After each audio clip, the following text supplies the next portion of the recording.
Bom dia a todos, eu sou o Dr. Norberto, pneumologista pediátrico, sou presidente do Departamento de Pneumologia da Sociedade Catarinense de Pediatria e presidente do Grupo Brasileiro de Fibrose Cística. Me pediram para falar hoje alguma coisa sobre o vírus Covid-19, né? E em relação a crianças e também em relação à fibrose cística, asma e algumas doenças crônicas, né? E os dados importantes, né, que a gente sabe, né, poucos trabalhos ainda na literatura mundial, mas o coronavírus, né, amplamente divulgado na mídia, iniciou no final do ano de 2019, né, na China, na província de Wuhan, e rapidamente se espalhou pelo resto do mundo, principalmente países da Europa, como Itália, França e Espanha, que tiveram maior número de óbitos, e posteriormente também nos Estados Unidos e no Brasil.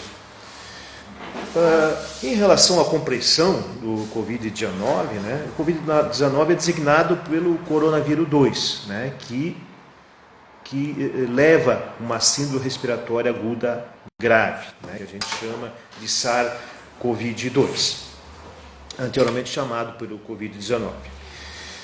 Muita coisa está sendo estudada ainda em relação à fisiopatologia da doença, né? Se achava que era só uma pneumonia, como foi relatado na China nos primeiros casos, mas hoje se sabe que existe também uma relação importante de uma coagulação intravascular disseminada, principalmente nos casos graves, e um bloqueio, né, da eficácia da transmissão de oxigênio pelas hemácias do pulmão para os órgãos vitais.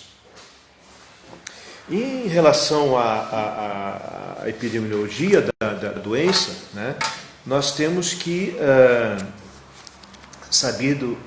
visto que a grande maioria dos pacientes que foram a óbito, ou que são doenças mais graves, são relatadas em adultos.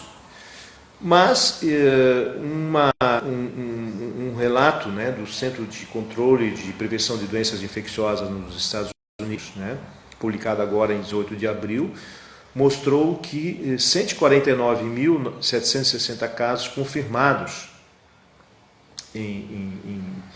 nesse centro dos Estados Unidos, apenas 1,7% dos casos eram em crianças. Se vê que pode haver algum fator protetor, né, em relação a crianças que não desenvolvem quadros graves, que não desenvolvem quadros mais agudos da doença em relação aos adultos. Esses fatores relacionados a crianças, né, pode estar ligados principalmente a uma quantidade maior de vírus nas vias aéreas, então por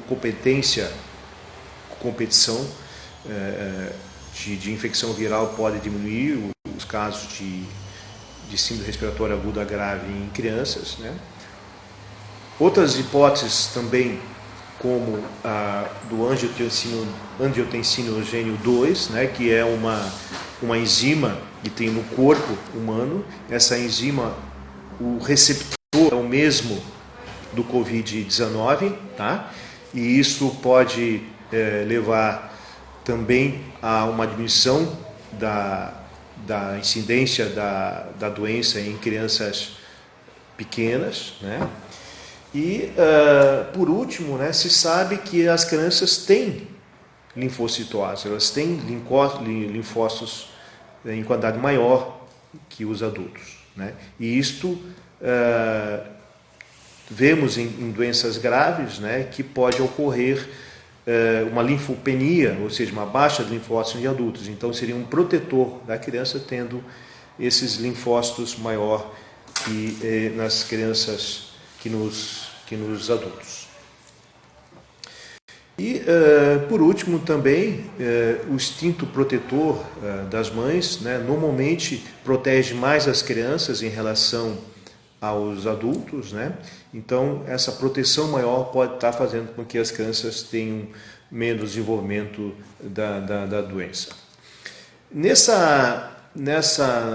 controle, né, dos Estados Unidos, 149 mil casos, né, em que apenas 1,7% eram crianças, a grande maioria dessas crianças eram da cidade de Nova York, ou seja, 70% das crianças eram da cidade de Nova York. E outros 20% era da região de Nova Jersey ou do estado de Nova York. Então vocês vejam que a localização é importante, né, em relação à transmissão. Por que aqui no Brasil pode ser que ainda não temos tantos casos, tanto a incidência? Os focos maiores estão em São Paulo, estão em Fortaleza, no Rio de Janeiro e em Manaus. São os locais onde tem voos direto para a Europa, né? Fortaleza tem 3 voos diretos para Milão, Manaus é um polo agroindustrial, principalmente industrial, né? Importante, e tem um contato importante com a China e com a Europa, e o Rio de Janeiro e São Paulo tem muito a ver também com os aviões descendo diretamente nesses estados. Bom, dessa população pediátrica, né, a grande maioria dos pacientes, né, passam bem, ou seja, não tem sintomas importantes como o de adultos. Embora uma percentagem de pacientes, principalmente crianças abaixo de 1 ano de idade, né, existe um fator importante de gravidade, né? Todas as crianças que têm doença diagnosticada com abaixo de 1 ano de idade são as que têm maiores complicações, envolvendo uma doença pulmonar mais grave, né? Uma pergunta que alguns pais me fizeram: se a síndrome da angústia respiratória, o Covid-2, pode ser transmitida através do leite materno ou durante a alimentação infantil? O único trabalho da literatura mostra que 6 mães que tinham a doença, né, que estavam amamentando, a análise do leite não mostrou o vírus. Ou seja, as mães podem continuar amamentando. É um único trabalho, não temos certeza disso ainda. Mas, em relação aos cuidados gerais, as gotículas, né, quando a pessoa fala, pode ser transmitida. Então, os cuidados gerais, o uso de máscara, lavagem de mãos, ou então, em relação ao uso de álcool gel, deve ser considerado também nessas mães que estão amamentando. Os sinais de Covid-19 são diferentes em crianças e em adultos? Sim, a maioria dos casos em adultos, né, são casos mais graves, são casos mais com um comprometimento respiratório importante, né, principalmente os adultos que têm comorbidades como diabetes, pressão alta, colesterol alto e principalmente diabetes mellitus, né. A grande maioria das crianças, tá, vão passar assintomáticas. Um percentual muito pequeno das crianças, principalmente abaixo de 1 ano de idade, podem ter algum tipo de sintomas mais graves. Mas as crianças têm um diferencial. Normalmente, o quadro clínico mais importante são febre, em 50% dos casos, tosse seca, né, diferente da tosse da fibrose cística, por exemplo, que é uma tosse com produção de catarro, né? E mialgia ou dor pelo corpo, né? Diferente também dos quadros de fibrose cística, em que há exacerbação pulmonar, em que os sintomas gerais são pouco frequentes. Num quadro de fibrose cística, com exacerbação pulmonar, nós temos tosse, mas uma tosse mais produtiva, diferente daqui, que é uma tosse seca. Muitas vezes não temos febre e não temos dor pelo corpo, sintomas gerais. Já em asma, tá, os sintomas também são diferentes. Mialgia e febre normalmente não são acompanhados de uma crise de asma, a não ser que tenha uma infecção viral concomitante. Bom, em relação as crianças que correm um risco grave, né, de ter uma síndrome de angústia respiratória em relação ao coronavírus, né, se diz que todas as crianças que têm comorbidades, não só doenças respiratórias, mas doenças renais, doenças hepáticas ou doenças metabólicas, como o próprio diabetes mellitus, tanto crianças asmáticas como crianças com fibrose císticas, são grupos de risco. Agora, um outro relatório de pacientes com fibrose cística na Europa, da semana passada, mostrou que apenas 27 pacientes com fibrose cística tiveram a doença em toda a Europa. Por que isso? Em relação ao absoluto, é um número pequeno, né? Já que a Europa existe um número muito grande de contaminados, mas poucas pessoas, não só crianças, mas adolescentes ou adultos, tiveram a contaminação por Covid-19. Alguns relatos estão explicando de que o fato, né, de a criança, o jovem, o adulto com fibrose cística já tem uma rotina de cuidados diferente do vida normal. Muitas vezes ela já usa máscara, o fator protetor da mãe, os cuidados em relação à contaminação, e também está sendo relatado que o fato de estar usando antibióticos de maneira crônica, principalmente a azitromicina, pode ser um fator protetor, já que a própria azitromicina está sendo aventada como um tratamento também do Covid-19. São todos ainda teorias que têm que ser elucidadas, devem ser explicadas. Bom, uma outra questão, qual seria a frequência, né, das crianças com Covid-19 precisarem de hospitalização? Como a doença é menos frequente, como a doença é menos grave, né, em crianças, né, mesmo em pacientes que têm fibrose cística, ou têm asma, ou qualquer outra comorbidade de doenças raras, essas crianças estão internando muito pouco, né? Então, aqui no nosso hospital, no Hospital Infantil Joana de Guzmão, aqui em Florianópolis, de 40 dias para cá, nós estamos testando todas as crianças, não só por Covid-19, mas por o vírus influenza, que é o vírus da gripe, e o vírus essencial respiratório, que é o principal desencadeante das infecções respiratórias em crianças. E até agora, nenhum caso esperado, nenhum caso foi documentado, nenhum caso foi efetivado como positivo, né? Esses exames, tá, que são os testes rápidos, como sendo divulgado na mídia, tá, ou os testes de PCR, tá, são exames de diagnóstico.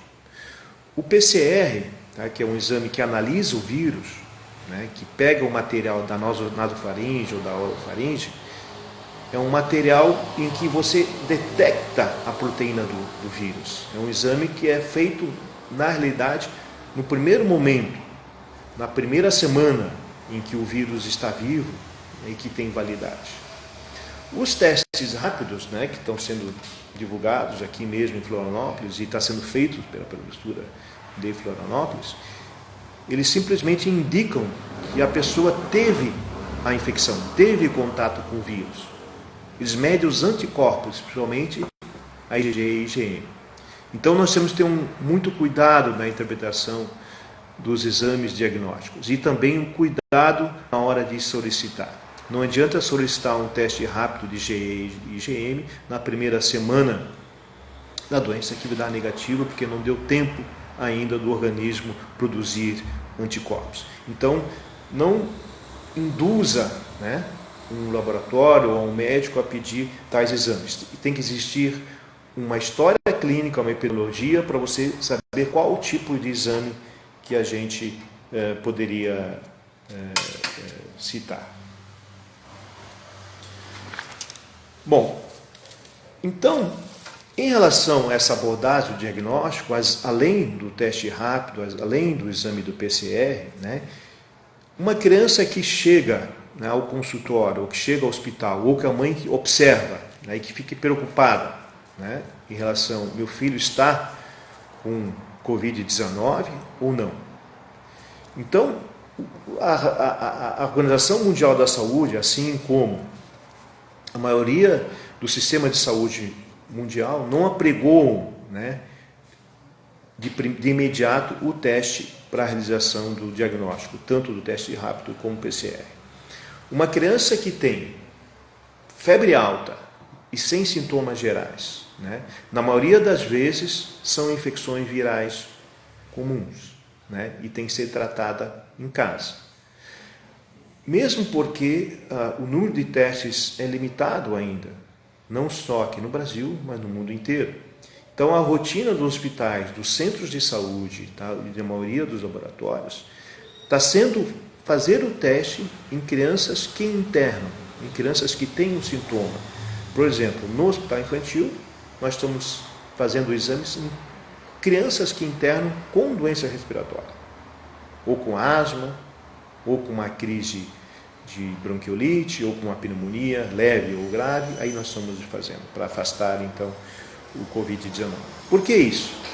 Porque somente, segundo dados estatísticos, agora de 18 de outubro, né, de 149 mil pessoas, né, e dentre elas 1,7 crianças, a maioria das crianças evoluem de uma maneira bem razoável, sem maiores sintomas, evoluindo para a cura rápida.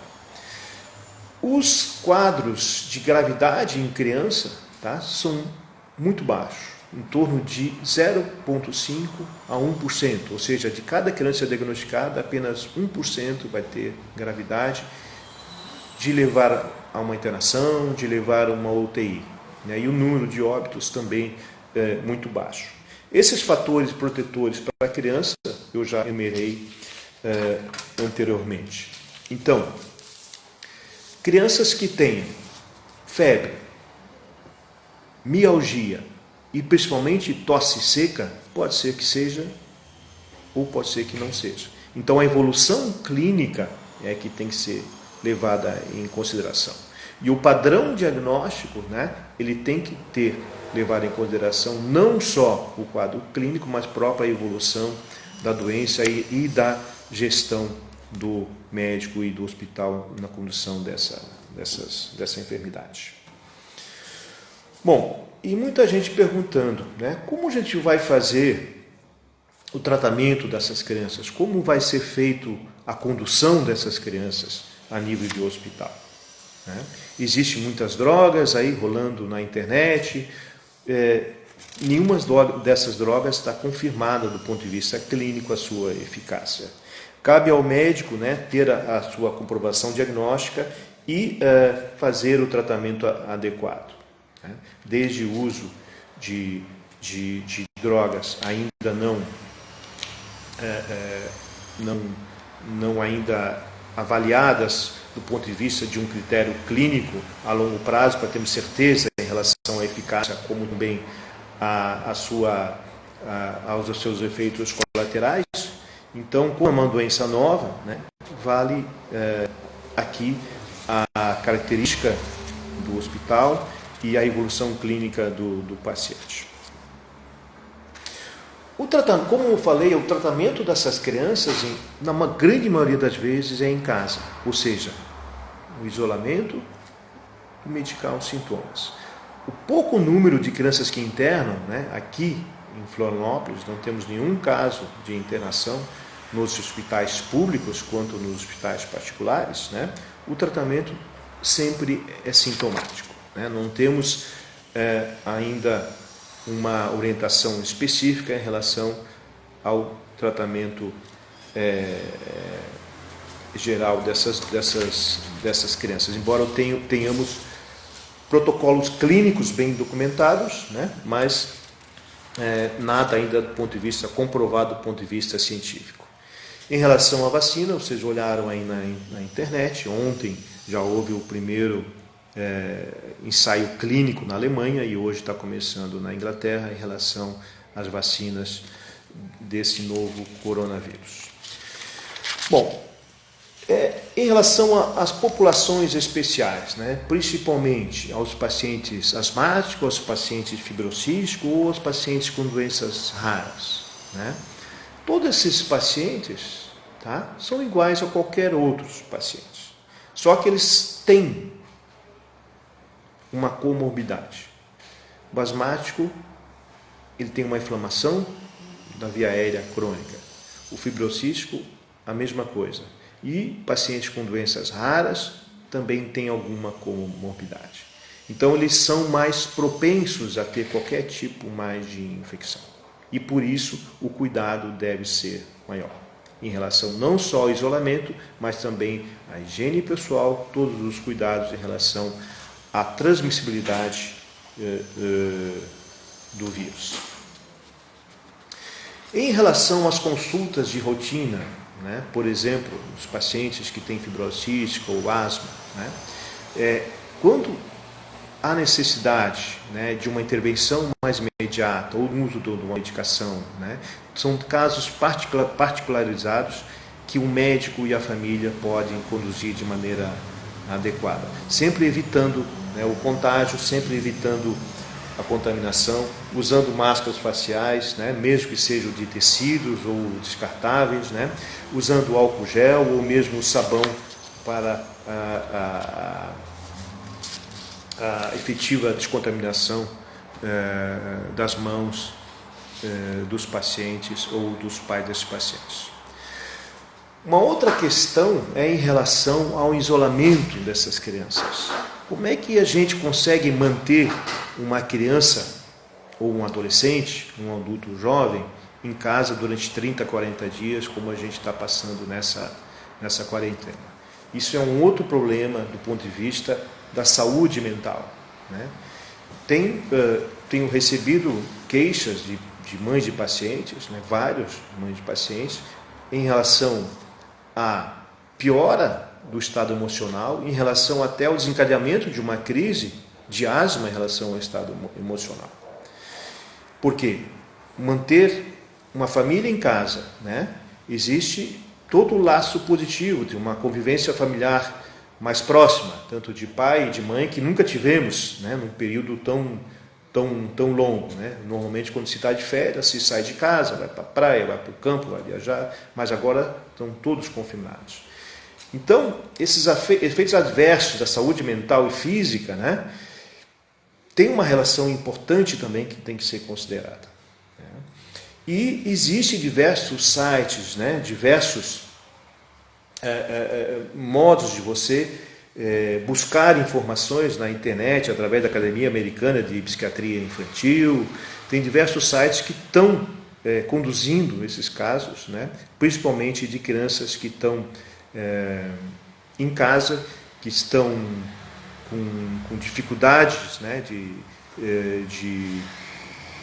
brincar, com dificuldades de ter contato com amigos, e isso, a doença mental, né, principalmente em quem já tem uma comorbidade que é a asma, né, que pode ser desencadeada uma crise por fator emocional, ou na fibrose cística, ou qualquer outras doenças crônicas, tem uma influência bastante negativa também nesses pacientes. Bom, então, resumindo, tá? Então, a doença coronavírus é uma doença infecciosa, pandêmica, né, causada pelo coronavírus, SARS-2, né, e que está evoluindo entre nós, que esperamos que esteja numa curva descendente.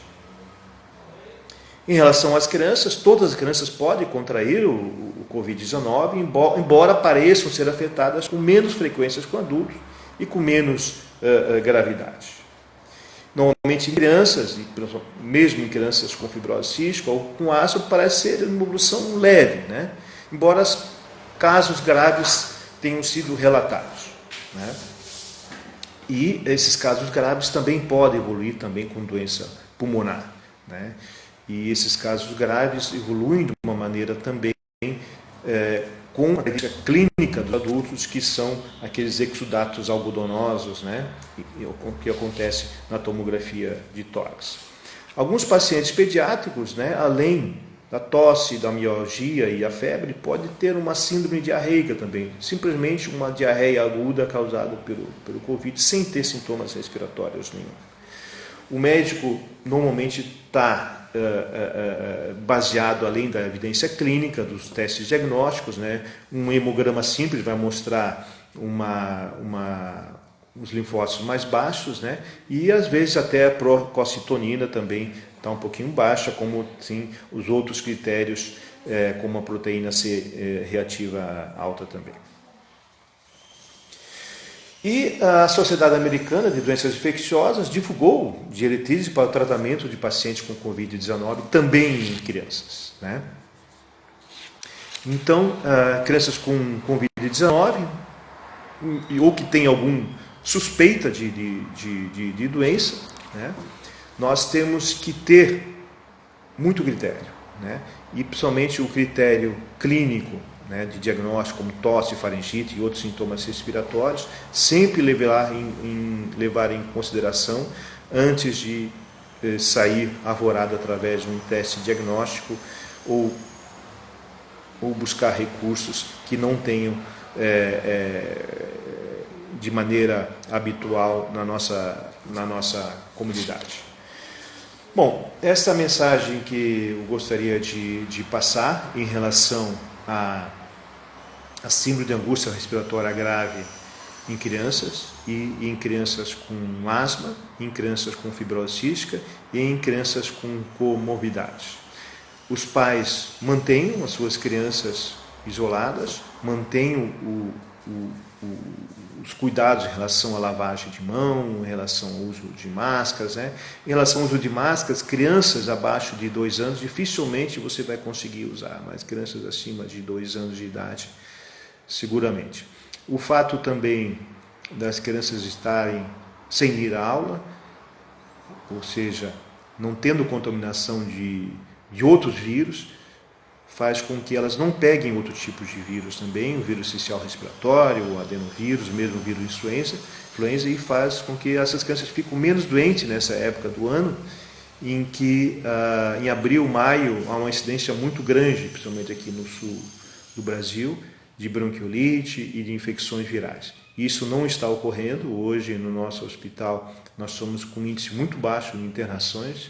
Normalmente nessa época nós tivemos ter 80% mais de internações por doenças virais agudas, como bronquiolite viral aguda, pneumonia, derrame pleural, ou mesmo crise de asma ou exacerbação de fibrose cística.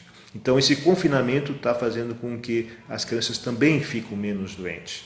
E com isso a taxa de ocupação hospitalar está bem baixa no nosso meio.